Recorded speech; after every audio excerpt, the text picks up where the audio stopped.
The penthouse sat 47 stories above Manhattan, like a gleaming monument to a woman's refusal to be ordinary. Victoria Sinclair had designed every detail herself. The marble floors that echoed solitude, the cream-colored sofa that cost more than most people's annual salary, the floor-to-ceiling windows that showed the city but never let it in.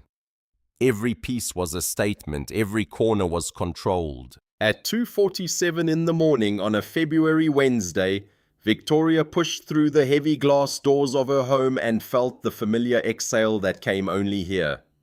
The board meeting had run 4 hours past schedule.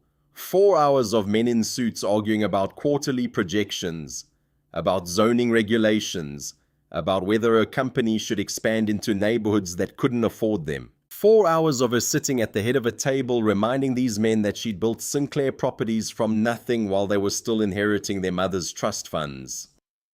The headache behind her temples was the kind that lived in the space between exhaustion and rage. She'd taken 2 ibuprofen in the car. She'd pressed her forehead against the cold window. She told herself that in 20 minutes she would hold her daughter. Luna would be 3 months old tomorrow. And Victoria had missed that morning's feeding because of a call with investors. She'd missed bedtime last night because of email. She'd missed the doctor's appointment yesterday because Patricia, her nanny, had assured her everything was fine. That babies were fine. That Victoria's daughter was fine without her. But Victoria needed to hold her anyway. That was the ritual now. Come home at impossible hours. Check on Luna before turning off any lights. Confirm that the tiny human she'd created was still breathing, still hers, still waiting to be claimed. Patricia should be in the nursery. Patricia was always in the nursery at night. That was what Victoria paid her for presents when Victoria couldn't manage it.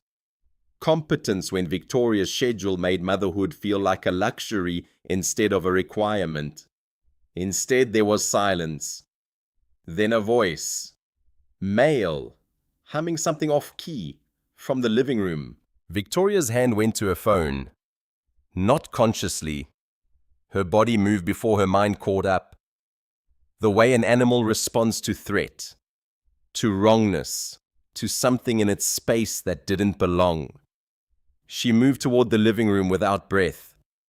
Without sound. The way she'd learned to move through boardrooms when she didn't want anyone to notice her gathering information. A man sat on her cream sofa. His back was to her. The size of him registered first. Broad shoulders. The kind that filled space not through muscle, but through the way he occupied air without apologizing for it. One of his hands supported something small and precious against his chest. As he shifted slightly in the light from the window, Victoria saw the dark coils of hair. Her daughter, Luna. A stranger was holding her 3-month-old daughter. Victoria's finger hovered over the 9 on her phone. Her pulse hammered in her ears like something trying to escape. Every instinct screamed for her to move forward, to snatch her baby away, to call security, to destroy whoever dared walk into her space and hold what was hers. The man murmured something too soft to hear.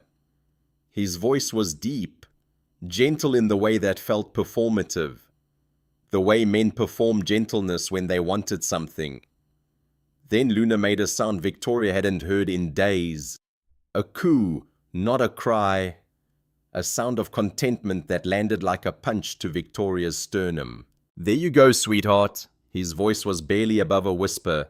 Not so scary anymore, is it? Victoria's phone nearly slipped from her grip. She should move. Should speak. Should do something other than stand in the shadow of the doorway watching a complete stranger feed her infant daughter with a gentleness that felt stolen, borrowed, unearned. Who the hell are you? The words came out sharp as broken glass, sharper than she'd intended. The man jerked upright. The bottle nearly fell. He caught it with one hand while keeping Luna secure against his shoulder. A maneuver that required coordination, experience, the kind of muscle memory that came from doing this 1,000 times, not performing it, living it. He turned to face her. Victoria registered his appearance in fragments: early 30s, dark skin catching the light from the floor to ceiling windows. Dark curls cropped close and slightly flattened from a long day under a work cap. Work boots, a navy shirt that had seen better days, the collar unbuttoned because he'd grown warm holding her baby. His eyes were warm too, genuinely terrified. "Ms. Hart, I'm so sorry, I didn't hear you come in." He stood carefully cradling Luna like she was made of glass and starlight. Not like he wanted to impress Victoria, like he understood that this moment mattered, that his movements had weight, that stepping wrong would shatter something irreplaceable. That changed something in her. She hated that it did. "I'm Marcus Morrison from Riverside Plumbing and Heating." He said his name like an apology, like his very existence in her space was something that required forgiveness. Victoria took 3 steps forward, hand extended like she was in a boardroom instead of her own living room at nearly 3 in the morning. "Give me my daughter now." "Of course," he said immediately. "Yes." He moved toward her. But Luna chose that moment to whimper, her face scrunching up in preparation for a full-blown wail. Marcus stopped. Victoria stopped.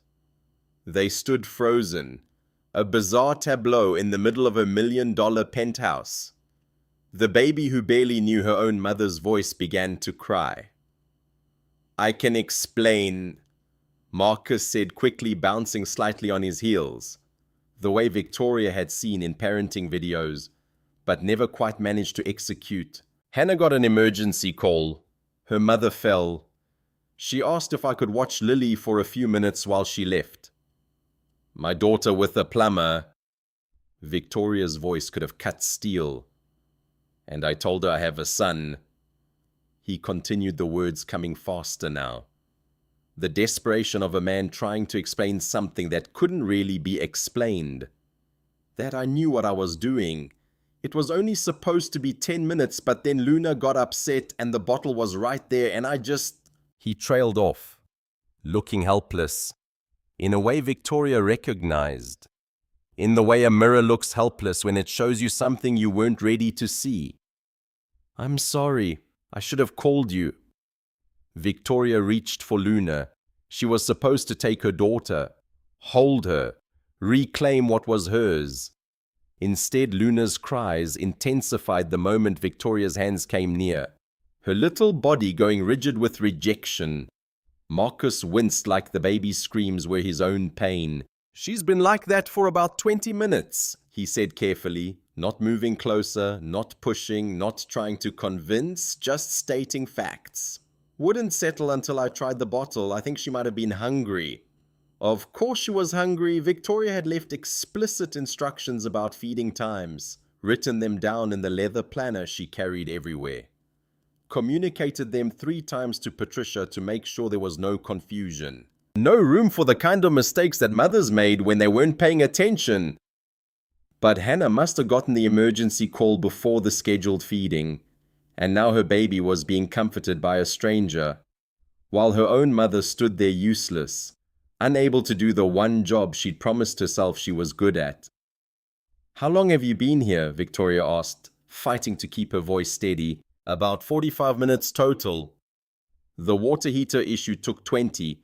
Hannah left maybe 25 minutes ago." He shifted Luna higher on his shoulder, one dark brown hand supporting her head with practiced ease, the same soothing motion the lactation consultant had demonstrated in the hospital. The motion Victoria had watched, had tried, and failed to replicate. "Look, I know how this looks. I know you don't know me from Adam, but I promise you I was just trying to help." Luna's cries had softened to hiccuping whimpers. Victoria watched the way Marcus's thumb traced small circles on her daughter's back, gentle, rhythmic, absolutely devastating in its competence. "You said you have a son. Jalen, he's 5. The words hung in the air between them. Victoria heard what he didn't say, recognized the weight of single parenthood in the tired lines around his eyes. The kind of tired that came from doing it alone, from being the only parent standing between your child and the world. From learning to be enough when enough was sometimes all you could be. Still, he was a stranger in her home holding her child. "I need you to leave," she said quietly. Marcus nodded immediately. "Of course." He moved toward her. But the moment he tried to transfer Luna into Victoria's arms, the baby's cries escalated instantly, her face turning an alarming shade of red. Victoria took her anyway, rocking and shushing the way the book said to do. Luna wailed louder. Marcus stood there, hands hovering awkwardly, clearly torn between leaving and staying, between respecting her authority and acknowledging what they both knew to be true. He could comfort this baby better than her own mother could. "Maybe try the bottle," he offered quietly. She only had about an ounce. Victoria tried. Luna turned her head away, body arching backward like she was trying to escape her own mother's touch. "Here." Marcus reached out, then caught himself. "Sorry, may I?" Against every instinct, every rule she'd set for herself about strangers and safety and maintaining control. Victoria handed her daughter back. Luna quieted within seconds, not gradually, within heartbeats. Her cries stopped. Her body relaxed. Her tiny hand reached up and grabbed Marcus's shirt like he was an anchor in a storm. Victoria stood in her own living room, watching a man she'd never met do something she'd been failing at for 3 months. Make her daughter happy. The thought landed like a punch to the sternum, hard enough that she had to look away. Marcus had settled back onto the sofa. Her expensive cream-colored never-sit-on sofa, and Luna was cradled in the crook of his arm. Bottle angled just right. He wasn't looking at Victoria anymore. His entire focus was on the baby, murmuring nonsense words between her pulls on the bottle. "There you go, sweetheart. Not so scary anymore, right? Right?" Victoria's phone buzzed. A text from Patricia. "Mrs. Hart. I'm so sorry. Mom broke her hip. At hospital now. Called agency for replacement tonight. Marcus said he'd stay until you got home. I'm so sorry."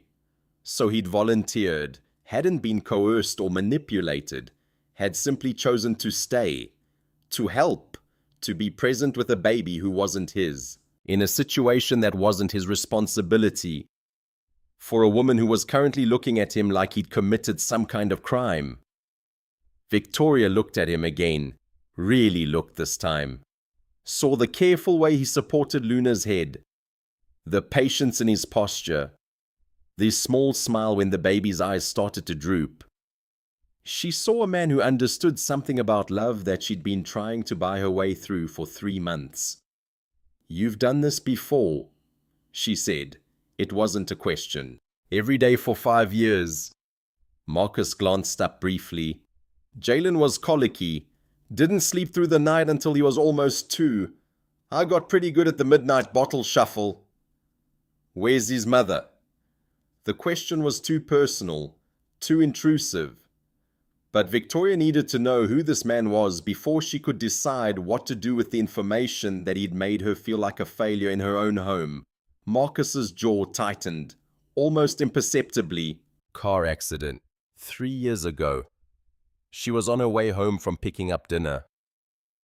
I'm sorry. Me too. He looked down at Luna, who was nearly asleep now, the bottle forgotten against her lips. Jalen asks about her sometimes.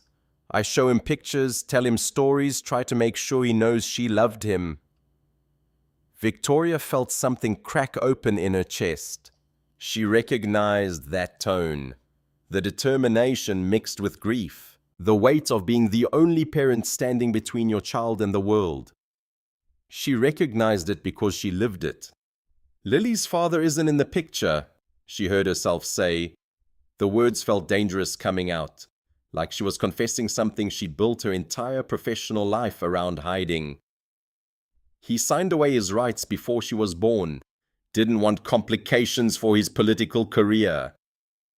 Marcus's expression darkened. I'm sorry, that's his loss, I tell myself that. Victoria moved closer, sitting on the chair across from the sofa. Luna had fallen completely asleep, her tiny mouth slack, one hand fisted in Marcus's shirt like she was holding him in place. He made no move to shift her, to remind Victoria that the baby was hers, that she should take her. "You should probably take her," he said softly. "I know you don't know me. I know this whole situation is bizarre, but she's sleeping now. Might make the transfer easier."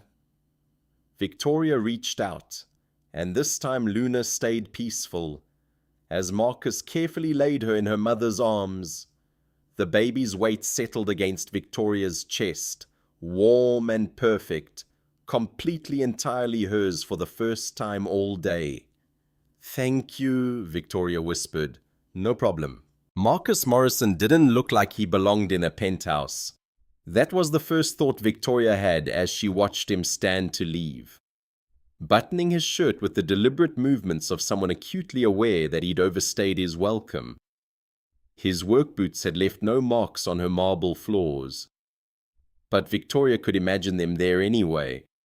Evidence of someone real, someone from somewhere else, someone who'd brought the world into her carefully curated isolation. "I really should get going, man," he said, and it wasn't a question. It was a man understanding his place in the hierarchy of her space. Victoria should have said yes, should have opened the door and let him disappear back into the city where he belonged, should have gone through the rest of her life, never knowing that her daughter had been happier with him than with her. But Luna was sleeping, and Victoria hadn't heard that kind of peaceful breathing in weeks.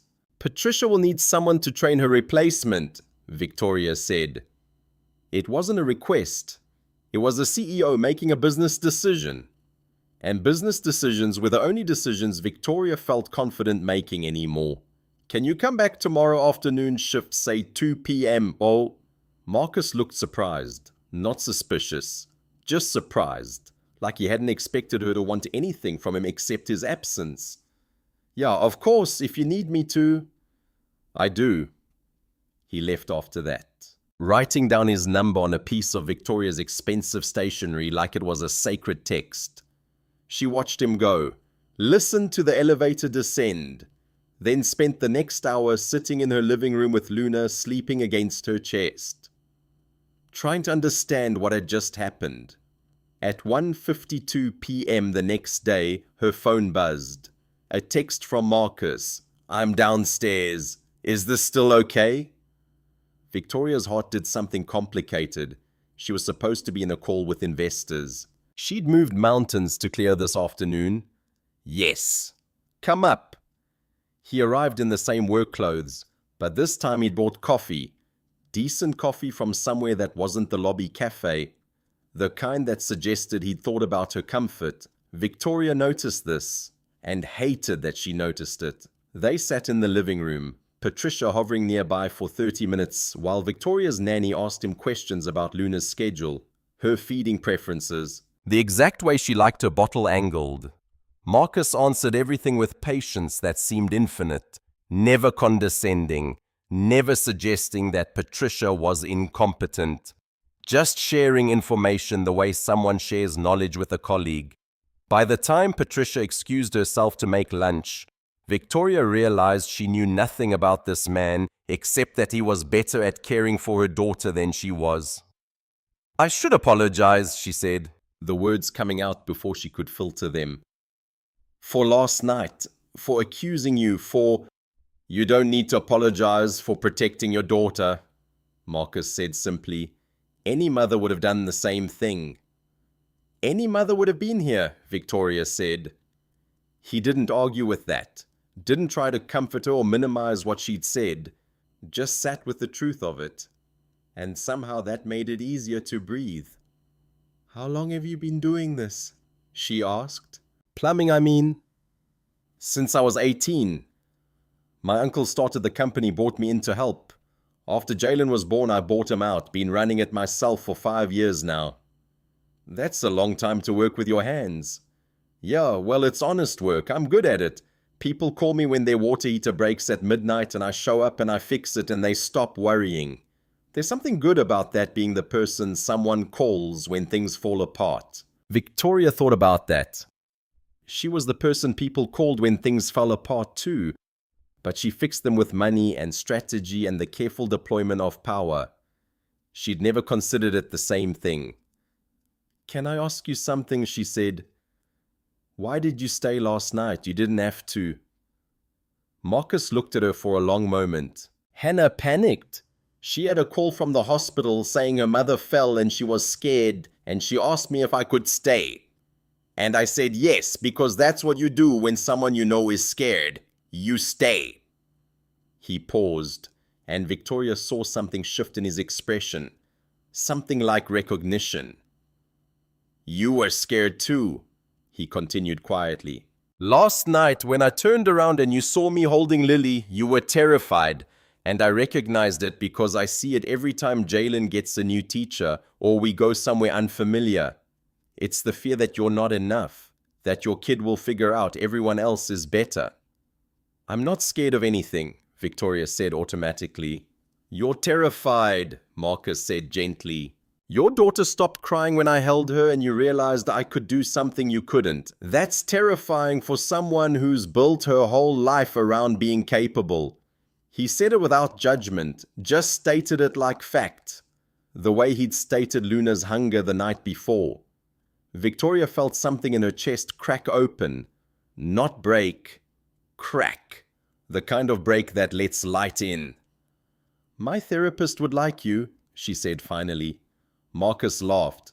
"That good, huh? That accurate?" Patricia came back with lunch then, and the moment passed. But something had shifted. Victoria had handed this man access to her daughter and her space. And instead of using it to diminish her, he'd somehow used it to see her, actually see her. She was beginning to understand that seeing was different from being seen. She'd been powerful long enough to be invisible. They fell into a rhythm after that. Marcus came 3 times a week. Tuesday, Thursday, Friday. Patricia trained with him, learned his systems, eventually trusted him to be alone with Luna while she handled other household tasks. Victoria told herself it was practical, professional, the kind of arrangement competent people made. The truth was more complicated. A week into the arrangement, Victoria came home early, not intentionally early. She'd cut a meeting short because she realized her hands were shaking. Her concentration fractured. Her calendar reminding her that Luna was 3 months and 4 days old, and Victoria had spent approximately 67 of those 94 days away from her. She found them in the living room. Marcus had brought toys, nothing expensive, simple blocks and a rattle. He was sitting on the floor with Luna between his legs, letting her grab at the objects while he narrated what she was doing. "You got that block, didn't you? That's right, you're so smart, look at you." Luna was drooling, making that contented sound that had become Victoria's favorite sound in the world. "Oh, hey," Marcus said, not jumping up, not making the moment awkward. "Didn't hear you come in." "Is this okay?" Victoria asked. "You bringing things for her?" "I have a ton at home. Jalen outgrew them years ago, figured they might as well be useful." He paused. "Unless you'd rather I stick to what you have." "No, it's nice. She seems happy." "She is. She's a happy baby. You just need to..." He stopped himself, recalibrated. "What?" Victoria asked. "Nothing. It's not my place." "Tell me anyway." Marcus considered this. Luna grabbed at his hand, and he let her, watching her small fingers wrap around his thumb like she was holding him in place. "You're trying really hard," he said finally. "I can see that. You've got the schedule, the best nanny, the best food, everything. But sometimes babies just need presence. Someone there paying attention, not thinking about the next thing. Just being." Victoria wanted to argue, wanted to explain that she was doing the best she could, that her schedule wasn't optional, that being present wasn't the same as being good at something, but instead she sat down on the floor next to them. "Show me," she said. So Marcus showed her. How to hold the rattle so Luna could bat at it. How to read her cry. The hungry one versus the tired one versus the overstimulated one. How to just sit with her while she looked at the world, instead of trying to create experiences for her. 2 hours passed. Victoria's phone buzzed twice with messages she ignored. When Patricia came back, Victoria was the one on the floor, Luna sleeping against her shoulder, and Marcus was watching them both like he was witnessing something sacred. "I think I'm doing this wrong," Victoria said without preamble. "You're not," Marcus said. "You're learning. That's different." 3 weeks into their arrangement, Victoria asked Marcus to stay for coffee. Not to train Patricia, just to stay. They sat at her kitchen counter. And she told him about her mother. About the woman who'd left when Victoria was 7 years old. Who'd decided that motherhood wasn't compatible with the life she wanted. Who'd called once from California a year after leaving, and then never again. About the choice Victoria had made, never to be that woman, to be so powerful, so invulnerable, so in control that no one could ever leave her. "I built a company because I needed to build a wall," Victoria said, and the admission felt like bleeding out. "Brick by brick, deal by deal. If I was essential, if I was necessary, if I couldn't be replaced, then no one could abandon me." "But you were still alone," Marcus said quietly. "I was still alone." He told her about Jalen, about how his wife Karen used to laugh about how Marcus knew exactly how Jalen liked his milk heated, exactly which position made him stop crying, exactly what his cries meant, about how when the car hit them on I-95, Marcus was the one who lived, and he'd spent the next 3 years trying to be both parents. Because he was terrified that Jalen would figure out that having one parent who knew everything wasn't enough. "I think I'm teaching him the wrong thing," Marcus said. "That I have to do it all, be it all, to be worthy of staying. But you know what he's starting to understand, that people have limits. That's okay. That love isn't about being perfect, it's about showing up." "I'm not good at showing up," Victoria said. "You showed up for your daughter when I was holding her," Marcus said. "You were terrified and you showed up anyway. That's what it means. They didn't kiss, didn't touch beyond the accidental brush of hands when they reached for their coffee cups simultaneously. But something shifted in the air between them, something that felt like recognition, like being seen by another person in the dark." Victoria drove to the office that night to finish her emails. But for the first time in her adult life, she didn't work past midnight. Victoria had never been good at asking for things. Power came from never needing anything, from being the person who provided rather than required. But 3 days after their conversation in her kitchen, she picked up her phone and asked anyway, "Are you free tomorrow? I'd like to get coffee." Not for Patricia, just coffee. The response came immediately, "Yes," where she chose a coffee shop in Tribeca, the kind of place where people worked on laptops, and mothers with strollers sat in corners, neutral territory, public, safe. Marcus was already there when she arrived, sitting at a small table with 2 cups. He'd gotten her coffee right, dark roast, no sugar, which meant he'd paid attention to how she took it, or he'd guessed and happened to be correct. Victoria didn't know which possibility unsettled her more. "Hi," he said, standing when she approached, not offering his hand, just standing, meeting her eyes, letting her see him seeing her. "Hi." They sat. "Thank you for asking me," Marcus said. "Most people don't. They're scared to need things." "I'm terrified," Victoria admitted. "I don't do casual, I don't do things that don't have a business purpose. I build my life around knowing exactly what the outcome will be." "And what's the outcome you're hoping for here?" Victoria wanted to give him a strategic answer, wanted to protect herself with language that was measured and professional. Instead, she said, "I want to know you, and I want to not be alone while I'm figuring out if that's a good idea." Marcus smiled. It was the kind of smile that changed his face. That made him look younger and older simultaneously. "That's honest." I'm terrified of honest. I know, he said. I can see it. They talked for 2 hours. Victoria asked him about Jalen, and Marcus described his son with the kind of detail that only comes from really knowing someone. The way Jalen insisted on wearing his dinosaur shirt every day. The way he asked questions about death because his mother had died. The way he'd started wanting to know if Victoria was going to die too, now that she was in their lives. What did you tell him? Victoria asked. I told him that everyone dies eventually, but that doesn't mean he has to stop loving people. That's the whole point, actually. The fact that it ends is what makes it matter. Victoria thought about that. She'd spent her whole life trying to prevent endings, which meant she'd prevented beginnings too. Prevented the kind of connections that required the possibility of loss. She told him about her company, about the satisfaction of building something from nothing, but also about the exhaustion of always being the smartest person in the room, about the way power created distance, the way being necessary meant being alone.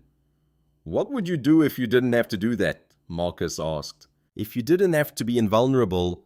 I don't know, Victoria said. I've never tried. Maybe that's what we could do, Marcus said carefully. Try. They made an arrangement.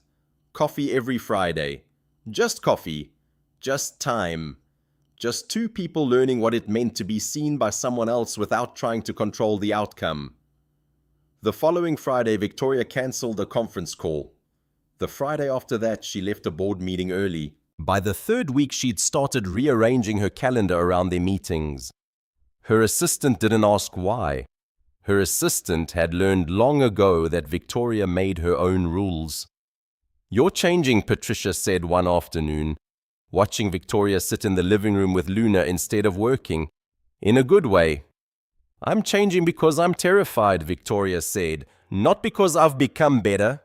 Sometimes those are the same thing, Patricia said. When Marcus accepted Victoria's invitation to dinner at the penthouse, he showed up in his only non-work shirt, buttoned down, blue, carefully pressed. It was the gesture that undid Victoria. The care he'd taken to show up as someone other than the plumber. As if her world was important enough to change for. She should have known then that he would become dangerous to her carefully constructed life. They ate dinner while Luna slept. Patricia had prepared everything. The food, the space, the excuse for them to be alone. Victoria told herself this was practical, not romantic. Told herself that wanting him nearby was about convenience, not about the way her hands trembled when he looked at her. After dinner, they moved to the living room. The cream sofa, the expensive one he'd been so nervous about sitting on. This is a beautiful place, Marcus said, looking around. Really beautiful, but it's empty. It's exactly how I designed it. That's what I mean, it's a museum. Everything's so perfect that there's no room for anything real. Victoria wanted to argue. Instead, she said, is that a criticism? No, Marcus said. It's an observation. You built all of this to feel safe, and it did until it didn't. Until safe started feeling like lonely. He stood up and moved to the windows. The city spread out below them. Millions of people in millions of homes, living lives that touched other lives. Victoria had spent years trying to touch as few lives as possible. What are you doing here? She asked. Not defensive, just asking. Marcus turned. I'm looking at the view from your isolation. And what do you see? I see a woman who built something incredible because she was trying to survive.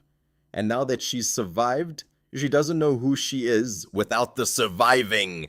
Victoria felt tears threatening and fought them back with the same force she'd used to fight her way to the top of her company.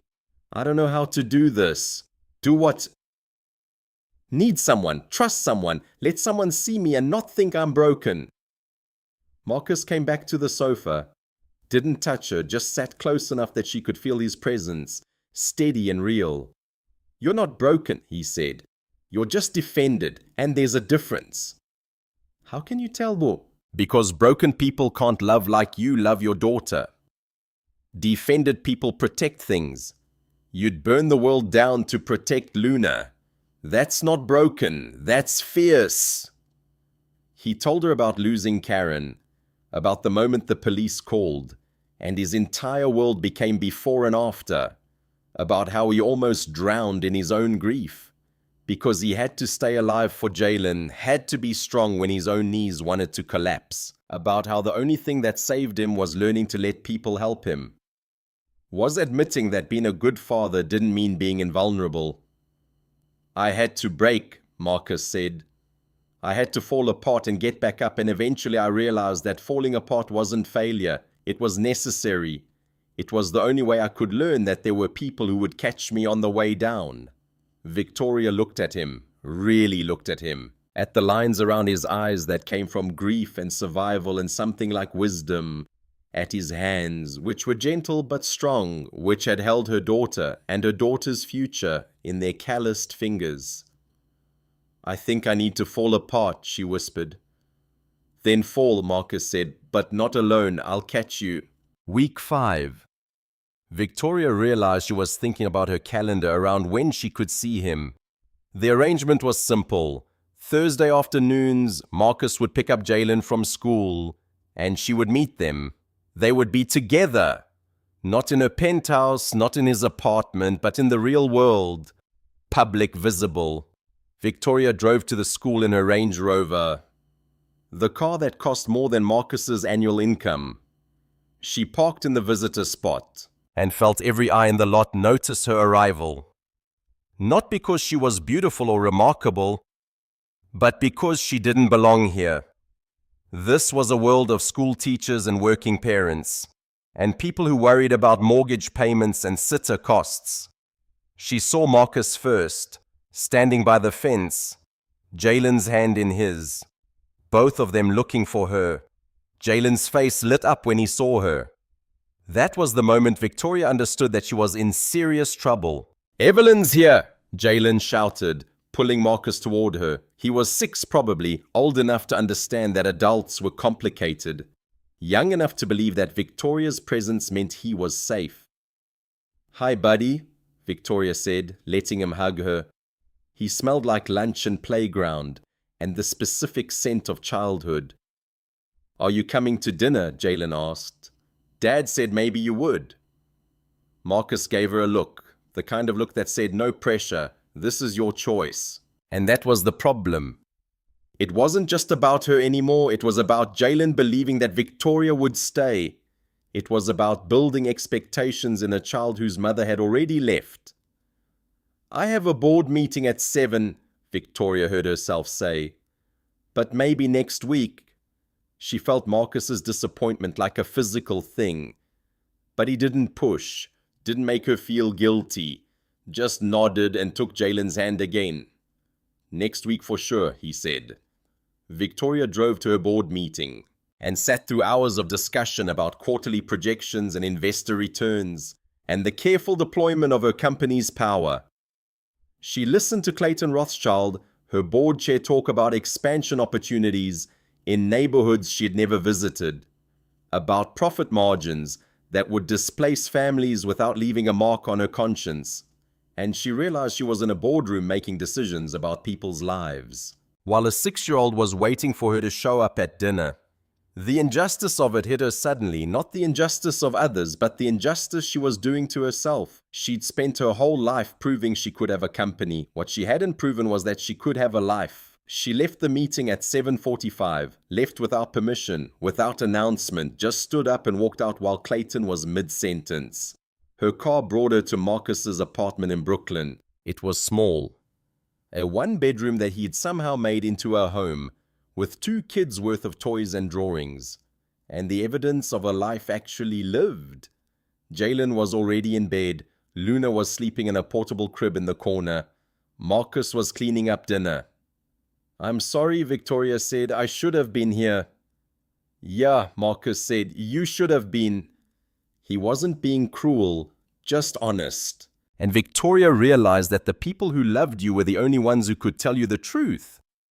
"Can I try again?" she asked. "Can we have dinner next week and I promise I'll be here?" Marcus looked at her. "You have to mean it, Victoria. Jalen's already lost one mother.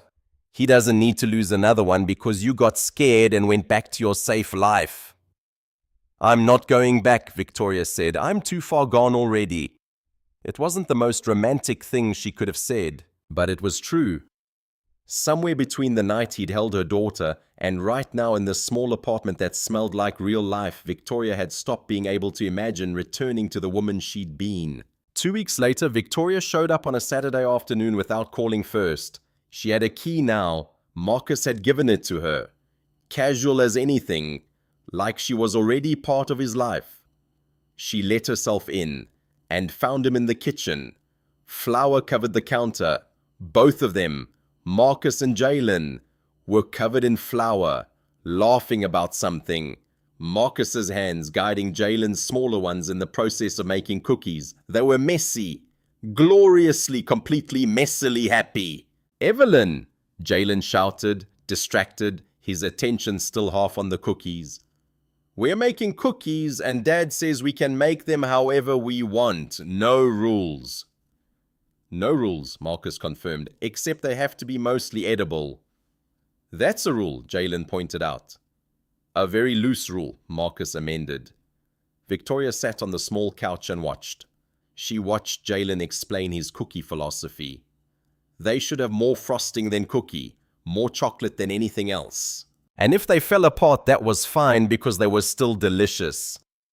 She watched Marcus listen like it was the most important thing anyone had ever said. She watched him let his son make choices that were objectively terrible from an efficiency standpoint, but emotionally perfect from the standpoint of a child being treated like his opinions mattered. She watched him enjoy not being in control. Something twisted in her chest, not jealousy of Marcus, but jealousy of Jalen, of the birthright this child had been given. A parent who knew how to just be present with him, who could let him fail and still love him, who could say no rules and mean it. Victoria's parenting had been about control. Luna on a schedule. Luna with the nanny. Luna with everything structured so that there were no surprises, no chaos, no room for a mother to fail. When the cookies came out of the oven, they were burnt, lopsided, ridiculous. Jalen bit into one and declared it the best cookie he'd ever eaten. Even though it's burnt? Victoria asked, watching him. Jalen looked at her like she'd asked if the sky was up. Because it's burnt. Dad did it with me. The realization hit her then. Hard enough that she had to look away. She didn't love Luna the way Marcus loved Jalen. She managed Luna. She optimized Luna's life. But managing wasn't the same as loving. Optimization wasn't presence. Later, after Jalen went to bed, and Victoria put Luna in the portable crib, Luna who'd slept through the whole afternoon, Marcus found her on the couch staring at nothing. You okay? He asked. I think I'm doing this wrong, she said. With Luna, with all of it. He sat next to her. You're not doing it wrong, you're just doing it differently.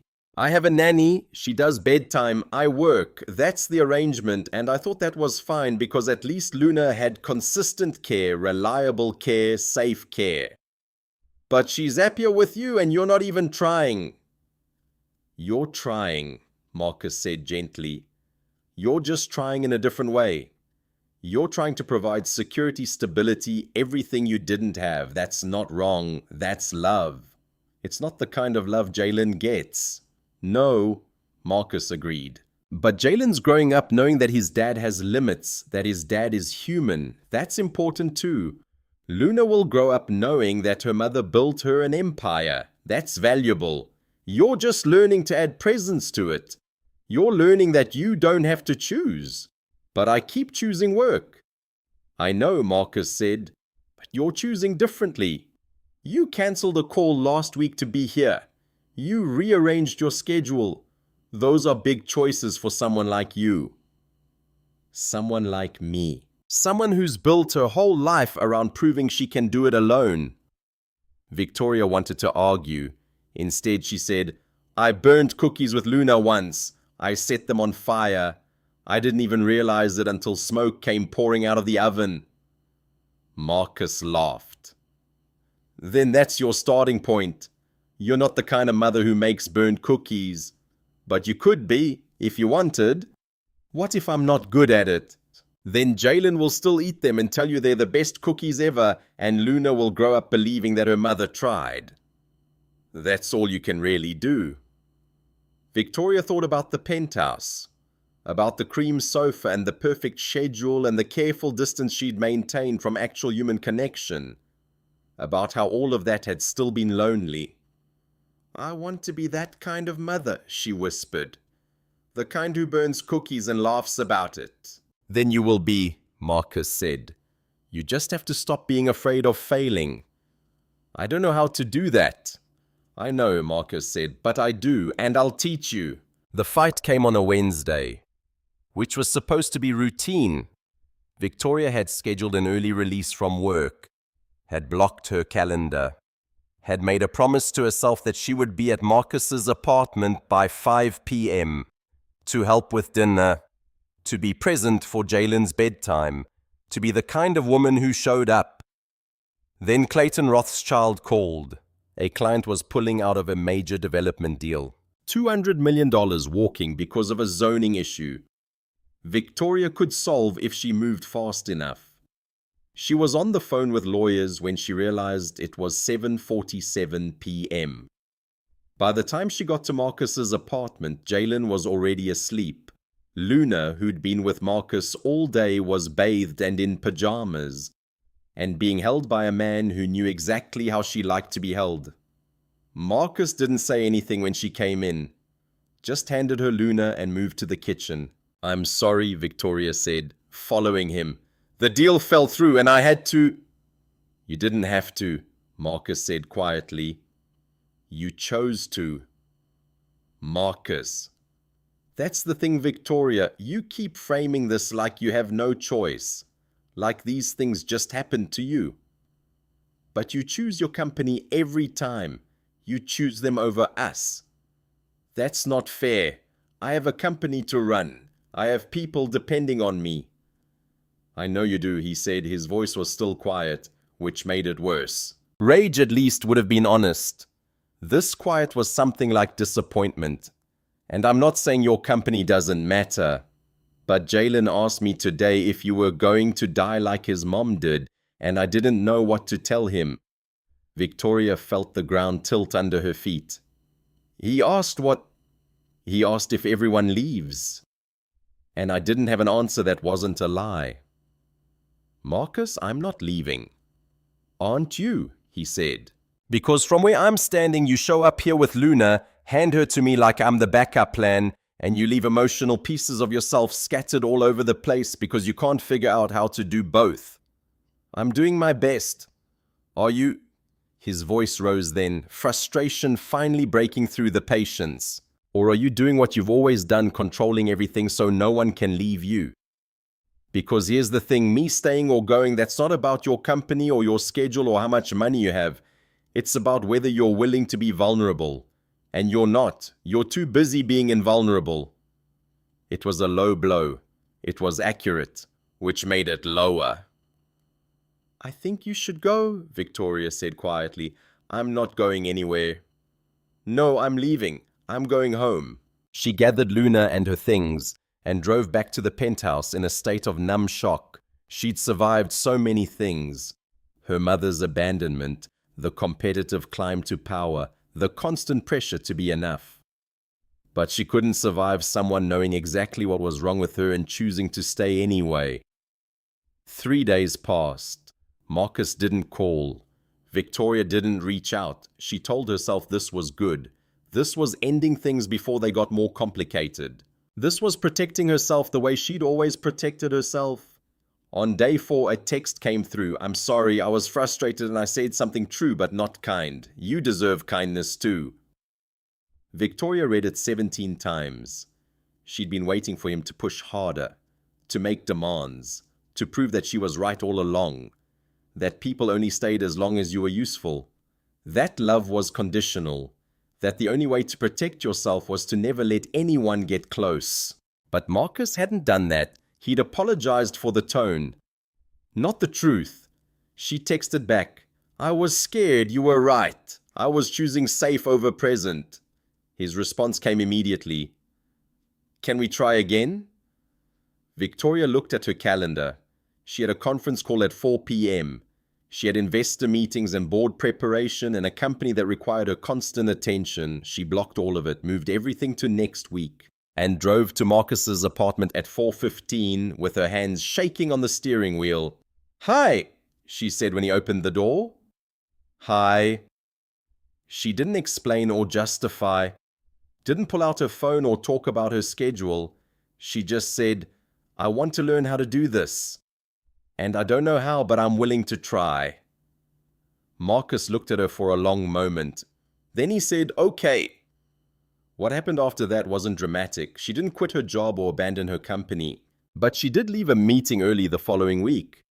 She did rearrange her priorities. She did start understanding that presence wasn't about quitting. It was about choosing, moment by moment, not to disappear. Jalen stopped asking if she would die. Instead, he started asking when she'd be back. And that Victoria realized was the beginning of trust. The first hint came at a board meeting in week 12. Clayton Rothschild had always been Victoria's closest advisor. A man of 70, old money, old power, old assumptions about how the world should work. He'd opposed her appointment as CEO. She proved him wrong. For the past 8 years, they'd existed in a careful balance. He'd support her decisions and she'd listen to his counsel, even when she didn't take it, but something was shifting. "We've been getting some interesting press," he said, sliding a folder across the table. "Regarding your personal life." Victoria opened it. Gossip blog screenshots, headlines.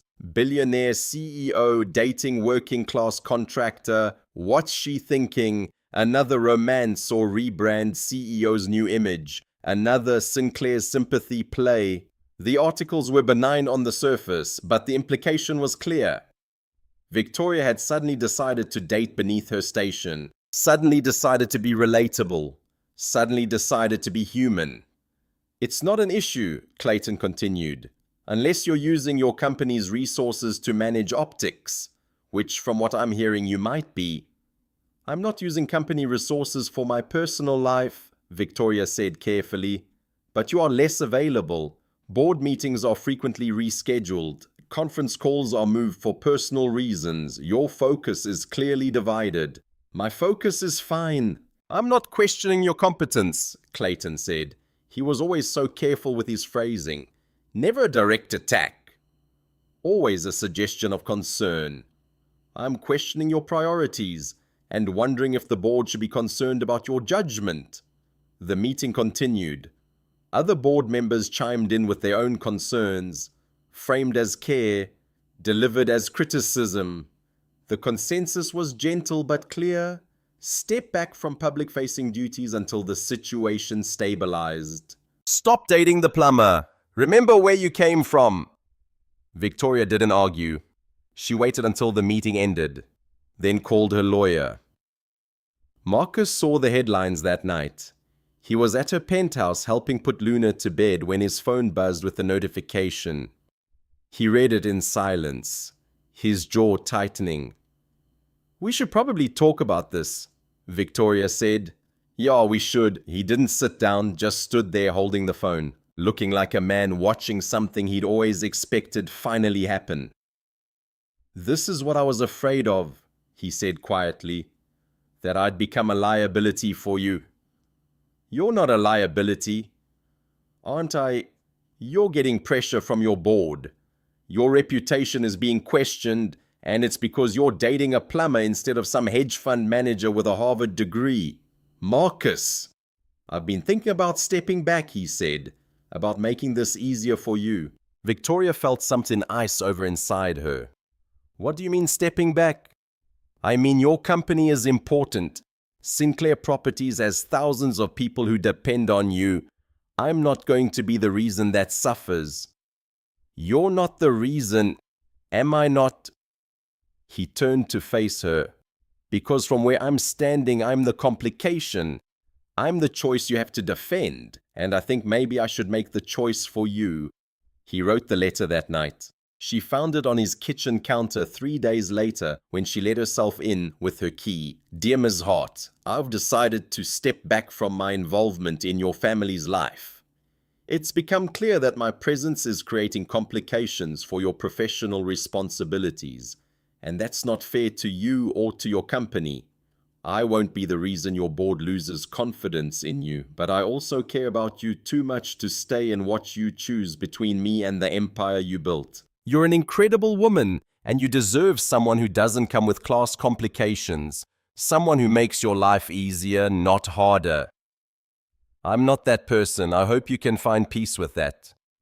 I'll always be grateful for the time we had. Marcus Victoria sat on the kitchen floor and felt her entire world rearrange itself around the letter. All of this had been predicated on the assumption that he would stay. That once she'd let him in, once she'd begun learning to be vulnerable, he would remain constant. She should have known better. Everyone left eventually. But then she remembered something Patricia had said. You're changing. In a good way. And she realized that Marcus had done something her mother never did. He thought about her first. He thought about her company, her future, the empire she'd built. He'd chosen to leave to protect her, not to abandon her, which meant she didn't have to let him. The emergency board meeting was called for the following morning. Victoria arrived with her lawyer in a single folder. The board members looked up, expecting her to announce her resignation from public-facing duties. Instead, she sat down and opened her folder.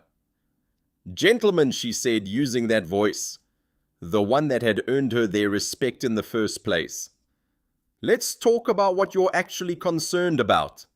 Clayton shifted in his seat. Victoria, we're just trying to protect the company. You're trying to protect the status quo, Victoria interrupted. And there's a difference. Let me show you something. She distributed papers. Stock performance for the past 6 weeks. It was up 3.2%. Positive press coverage. The highest it had been in a decade. Investor interest. Up $47 million since the first gossip blog posted about her relationship. The optics you're concerned about have actually improved the company's valuation, Victoria said calmly. People like seeing a CEO who's human. They like seeing someone who values family over power. It makes us seem trustworthy, relatable. She leaned forward. You're not asking me to step back because of actual business concerns. You're asking me to step back because I'm not controllable anymore. Because I'm choosing something other than the one thing you've always been certain would motivate me, power. Clayton's face reddened. That's not fair. It's completely fair, Victoria said.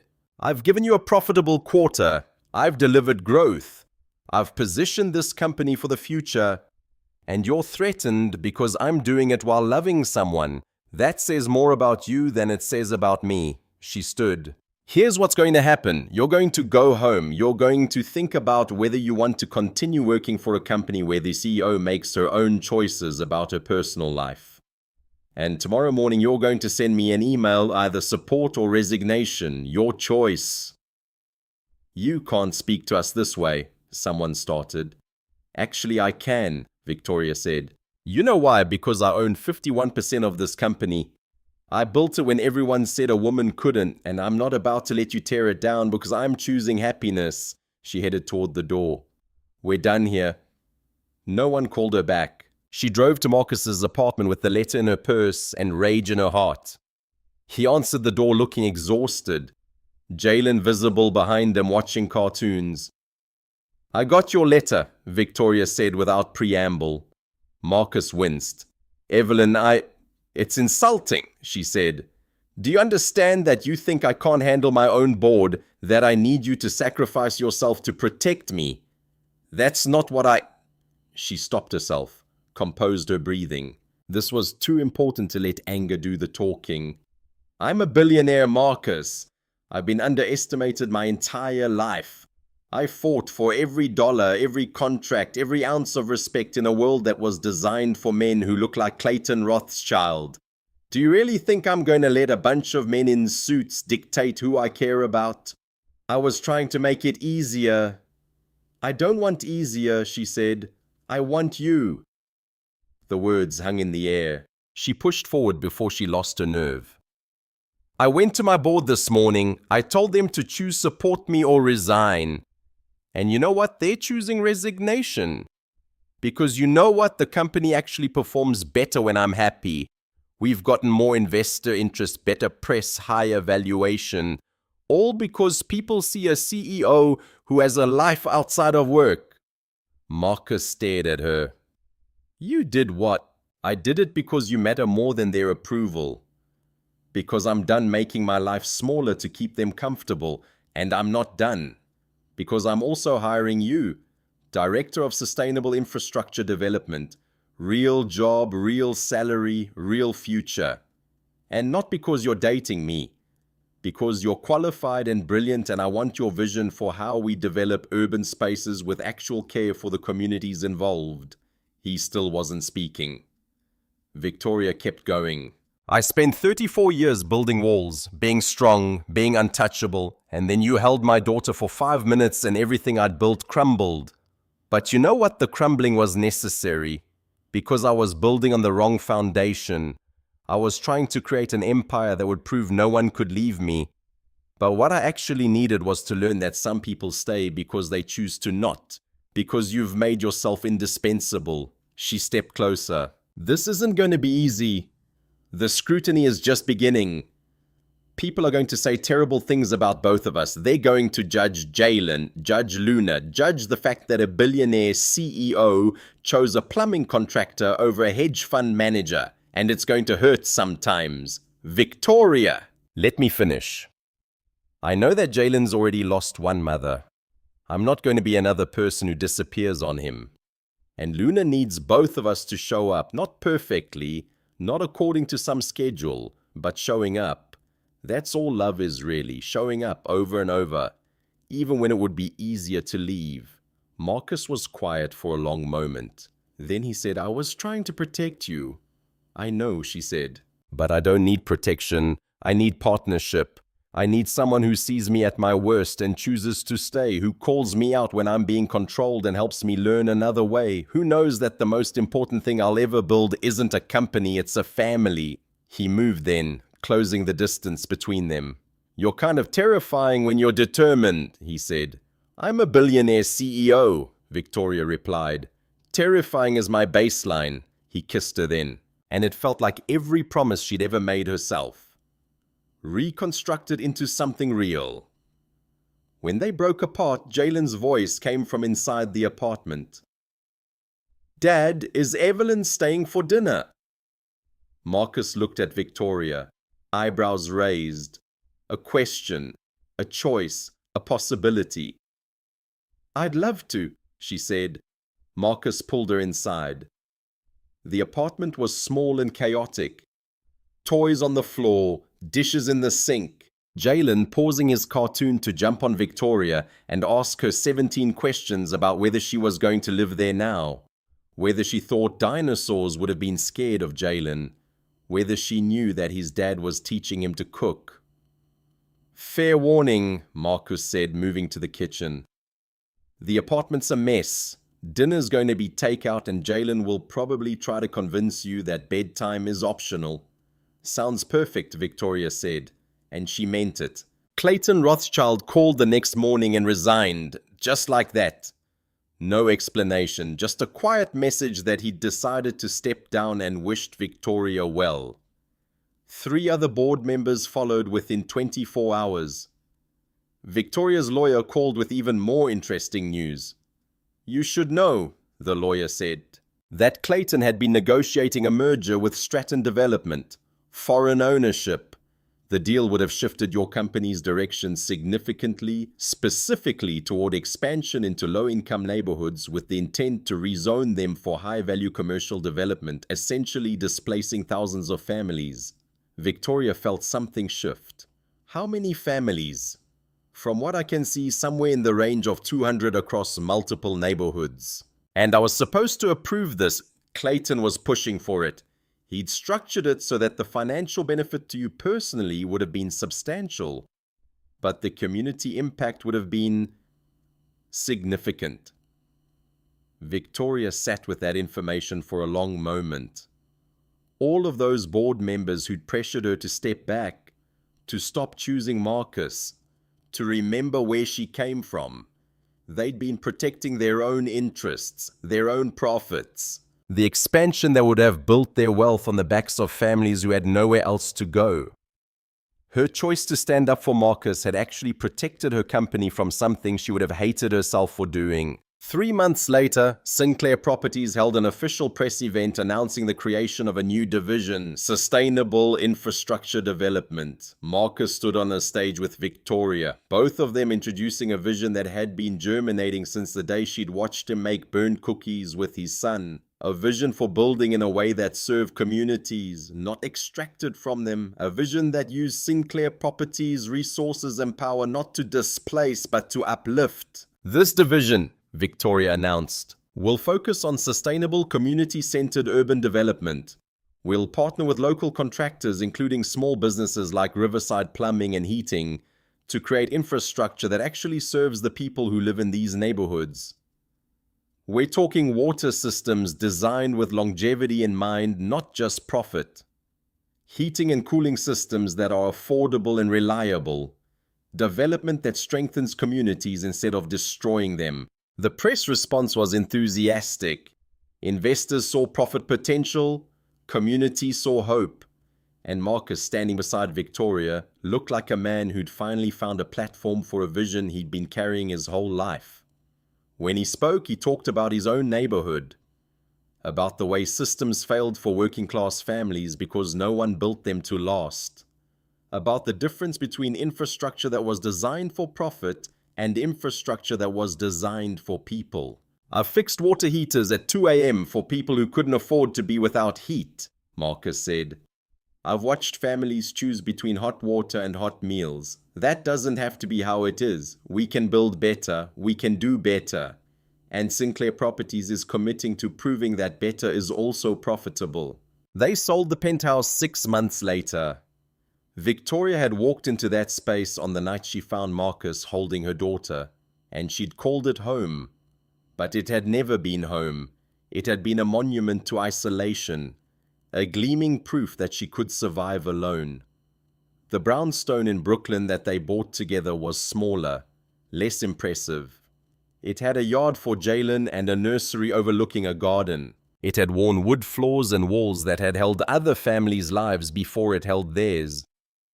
Luna took her first steps there, with Marcus on one side and Victoria on the other. She fell and got back up, and neither of them ran to catch her because they were both learning that falling wasn't failure. It was how you learned to stand. Jalen started first grade at Jefferson Elementary. On the first day Victoria showed up to help him get ready, she braided his hair, badly but enthusiastically, and made his lunch, sandwiches and fruit, because she'd learned from Marcus that perfect wasn't the point. She walked him to the bus stop and waved goodbye like it was the most important ritual in the world. One afternoon, Jalen came home and announced that his teacher had asked what he wanted to be when he grew up. He'd said, "A plumber like my dad, but also a builder like Victoria, so I can make sure we build things the right way." That night, Victoria cried, not because it was sad, but because it was the moment she understood. Success wasn't what you built alone. Success was the impact you had on other people's children. Success was a 6-year-old boy learning to value both the trades and the power, to see them not as opposing but as complementary. 1 year after the night, Victoria found Marcus holding her daughter. She came home from work to find him in the kitchen. Luna was on his hip. He was stirring something that smelled like both delicious and potentially dangerous. And Marcus Jr. was doing homework at the counter, telling his dad about his day with the kind of detail that only comes from being heard. "You're home early," Marcus said, seeing her. "Conference ended early," Victoria said. It was the truth. She'd also negotiated to work from home 2 days a week. She'd also delegated more. She'd also learned that good leadership meant trusting people to do their jobs, not controlling every variable. Luna reached for her, making baby grabby hands. Victoria took her, breathing in the scent of her daughter, this human she'd created. "How was work?" Marcus asked. "Good. The Brooklyn project broke ground today. We're using all local contractors, all sustainable practices.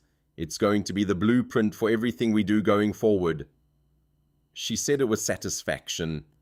She'd learned to feel satisfied by things other than control, other than power. The satisfaction of building something that actually helped people, of using her resources for something that mattered beyond quarterly reports.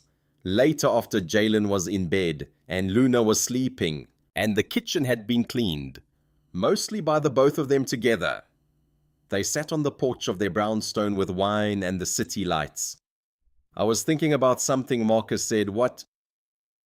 "About how my mom used to say that families are built on the foundation of showing up.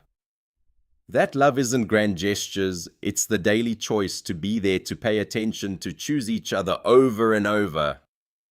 Victoria thought about the penthouse, about the cream sofa and the marble floors, and the way silence used to feel like peace, about the day she'd walked in and found this man holding her daughter, and everything she'd believed about safety and control had crumbled.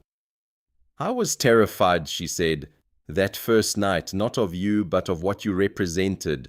The end of my story, the place where I had to admit I was lonely." And now Victoria said, "I think about that night and I realized that wasn't the end of my story, that was the beginning." She turned to him. "I spent 34 years building walls because I was trying to prevent abandonment. And I never realized that the walls were what caused the abandonment.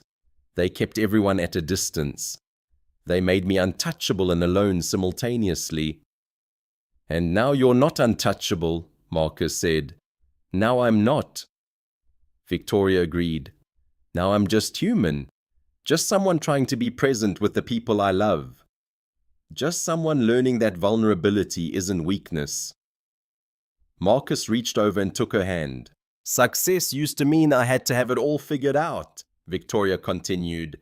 "The company, the power, the control. But standing here with your hand in mine and Jalen asleep in the house and Luna breathing in her crib, I finally understand what success actually means." "What?" Marcus asked. "It means you have someone to come home to," Victoria said. "It means you have a family that chooses you not because you made yourself indispensable, but because you've learned to let them in. It means that when everything falls apart, and it will fall apart, because that's what life does, you have someone who stays." She looked at him directly. "You stayed. Even when I was scared, even when I was broken, even when leaving would have been easier and kinder. You stayed, and because you stayed, I learned to stay too." Marcus pulled her close. "I'm not going anywhere," he said.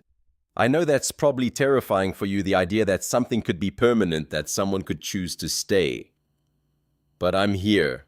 I'm going to be here when you're tired, when you're brilliant, when you're scared, even when you're all three at the same time." Victoria rested her head on his shoulder and felt something settle inside her for the first time in her adult life.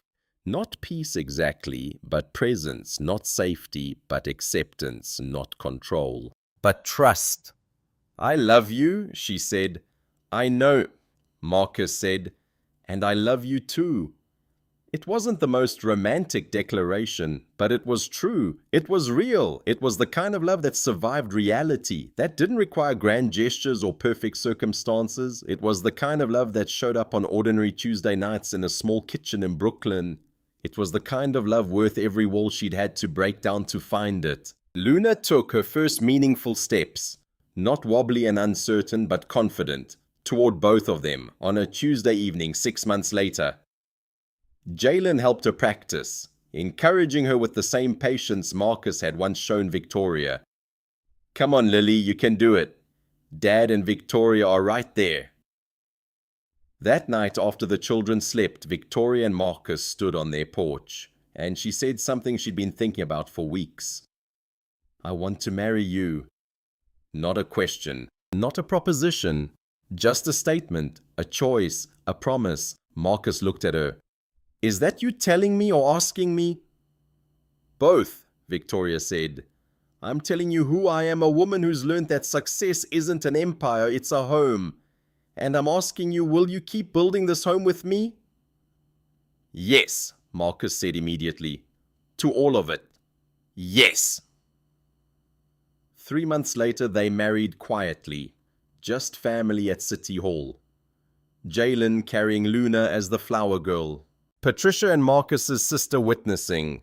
No board, no press coverage, though the tabloids found out anyway, and Victoria simply didn't care.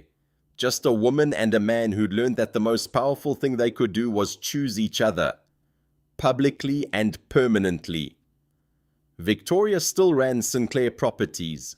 She still worked long hours and made difficult decisions, but she did it differently now, as someone with something to go home to, as someone with a life outside of work, as someone who understood that the company was important but not everything.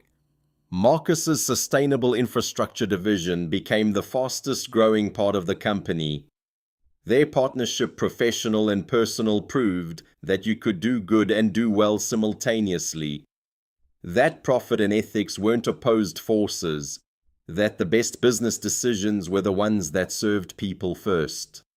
Jalen started asking about the wedding, about when they might have another baby, about whether they could paint his room dinosaur-themed. They did. Luna grew, and Victoria learned to be present in her growing.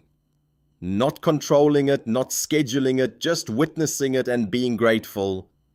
And one evening, a year to the day after they'd sold the penthouse, Victoria stood in the kitchen of their brownstone, flower on her hands, Luna on her hip, Marcus laughing at something Jalen had said, and felt the truth of something Marcus had told her long ago. Success isn't what you build alone.